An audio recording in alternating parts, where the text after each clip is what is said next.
अरे खाना बना रही थी या बीरबल की खिचड़ी जो तुझे इतना समय लग गया? इतने सारे पकवान बनाने की क्या जरूरत थी? कहीं इतना सब खाकर पेट में अपच बन गई तो? ओफो माँ, ये कोई मैदा मैगी पास्ता तो है नहीं जो कि हमारे पेट में जाकर अपच करे। ये सब तो हरे पत्तेदार सब्जियां और दाल चावल हैं, जिनसे हमें प्रोटीन और विटामिन मिलते हैं। कुल मिलाकर सारा खाना शरीर के अच्छे पोषक तत्व के लिए सही है। अच्छा ठीक है मेरी डॉक्टर साहिबा, अब खाना भी परोस दे, इस बूढ़े के पेट में चूहे कूद रहे हैं। प्रेरणा टेबल पर बैठे अपने माता पिता को खाना परोसती है। प्रेरणा को खाना बनाने और खाना खिलाने का बड़ा शौक था। प्रेरणा की शादी की उम्र हो चली थी, इसलिए उसके माता पिता उसके लिए एक अच्छे घर का लड़का देखकर उसकी शादी पक्की कर देते हैं। फिर 2 महीने बाद उसकी शादी अनुराग नाम के लड़के से हो जाती है। शादी के बाद वो अपने ससुराल आती है, जहाँ उसके सास ससुर, जेठ जेठानी, उनके बच्चे, ननद देवर और एक बूढ़ी दादी सास भी होती है। इतने बड़े परिवार को देख प्रेरणा हैरान थी। ऊपर से कोई मोटा तो कोई पतला था। ये कैसा गेंदे के फूल जैसा ससुराल मिला है मुझे। कोई जरूरत से ज्यादा मोटा तो कोई सूखा हुआ कांटा। ननद सूखे कांटे की तरह दुबली पतली, ससुर जी का पेट ढोल की तरह फूला हुआ, और इनके पेट पर तो कोई आराम से कप प्लेट रखकर चाय पी ले। अपने ससुराल वालों को देखकर जहाँ प्रेरणा के मन में उथल पुथल छाई हुई थी, तो वहीं वो इस बात से पूरी तरह अनजान थी कि उसके ससुराल वाले मैगी के कितने शौकीन हैं। फिर उसकी सास उसका गृह प्रवेश करवाती है और उसको उसकी ददिया सास से मिलवाती है। जुग जुग जियो और सदा सुहागन रहो, दूधो नहाओ पूतो फलो। तभी जेठानी की बेटी रिया अपनी चाची का लहंगा पकड़कर कहती है, चाची चाची मुझे ना मैगी खानी है, आप मुझे मैगी बनाकर खिलाओगे ना? अरे रिया, अभी तेरी चाची थकी हुई है, चल मैं तेरे लिए बॉर्नवीटा वाला दूध बना देती हूँ। नहीं बुआ, मुझे दूध नहीं पीना, वो अच्छा नहीं लगता। मम्मा आप चलकर मेरे लिए मैगी बना दो ना प्लीज। अच्छा कोई बात नहीं, मैं तुम्हारे लिए मैगी बना देती हूँ। वैसे भी मैगी बनाने में 2 मिनट तो लगते हैं। मैगी का नाम सुनकर बाकी सबके मुंह में भी पानी आ जाता है। तभी बूढ़ी दादी सास कहती है, भूख तो मुझे भी लग पड़ी है, शादी में ठीक से खा नहीं पाई, दांत जो नहीं है अपने, तू एक काम कर मेरे लिए भी मैगी बना देना। दादी जी आप भी मैगी खाएंगी? मैगी तो मैदा होती है और वो इस उम्र में खाना आपकी सेहत के लिए सही नहीं है। मैं आपके लिए रोटी सब्जी बना देती हूँ। अरे नहीं नहीं बहू, मेरे दांत नहीं है तो वो मुझसे चबाई नहीं जाएगी, तू मैगी ही बना दे, मैं झट से सुड़क लूंगी। प्रेरणा मैगी बनाने जाने लगती है। धीरे धीरे बाकी सभी भी मैगी खाने की फरमाइश करते हैं। बेचारी प्रेरणा अपना लहंगा पकड़कर रसोई में जाती है और सबके लिए मैगी बनाने लगती है। कुछ देर बाद वो मैगी लाकर सबको टेबल पर परोसती है, तो सभी ससुराल वाले दोनों हाथों से फटाफट मैगी खाने लगते हैं। उन्हें देखकर प्रेरणा सोचती है, छी, ये तो ऐसा लग रहा है जैसे ना जाने कितने दिनों के भूखे हो। वाह देवरानी जी, बड़ी टेस्टी मैगी बनाई है तुमने तो।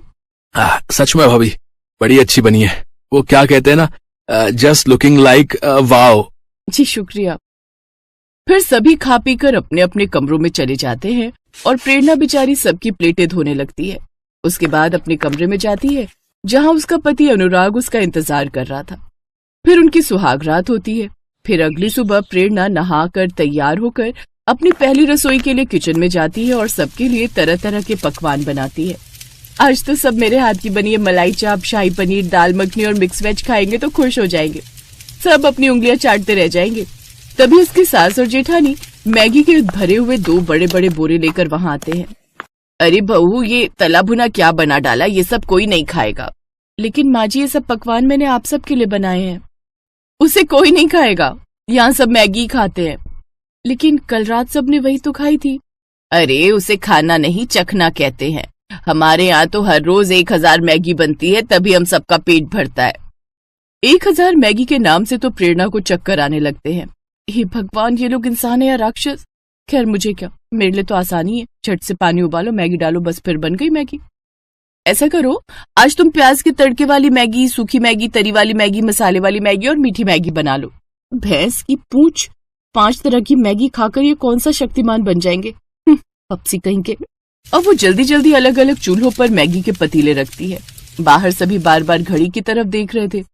कुछ देर बाद वो सबको 1000 पैकेट की बनाई हुई मैगी परोसती है।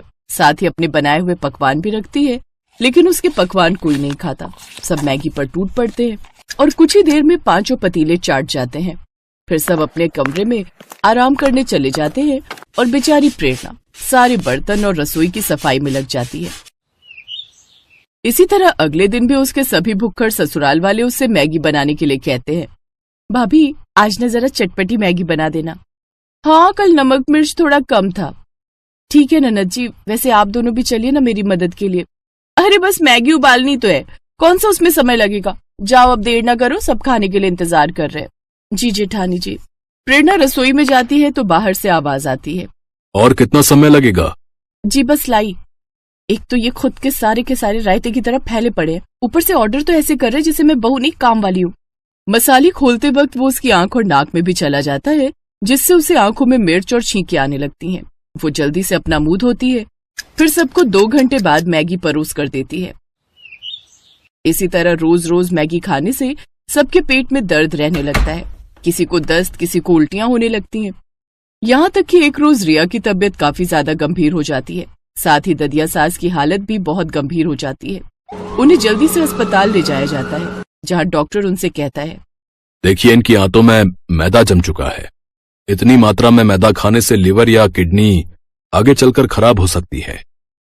आप यकीन नहीं करेंगे डॉक्टर साहब, लेकिन मेरे ससुराल में हर दिन 1000 पैकेट मैगी बनती है। क्या आप लोगों को पता नहीं मैदा हमारे शरीर के लिए कितना ज्यादा नुकसानदायक है? आप लोग ये सब छोड़कर घर का हेल्दी खाना खाइए और घर के कामकाज भी करिए ताकि शरीर हेल्दी रहे, नहीं तो एक दिन तबीयत काफी ज्यादा खराब हो जाएगी।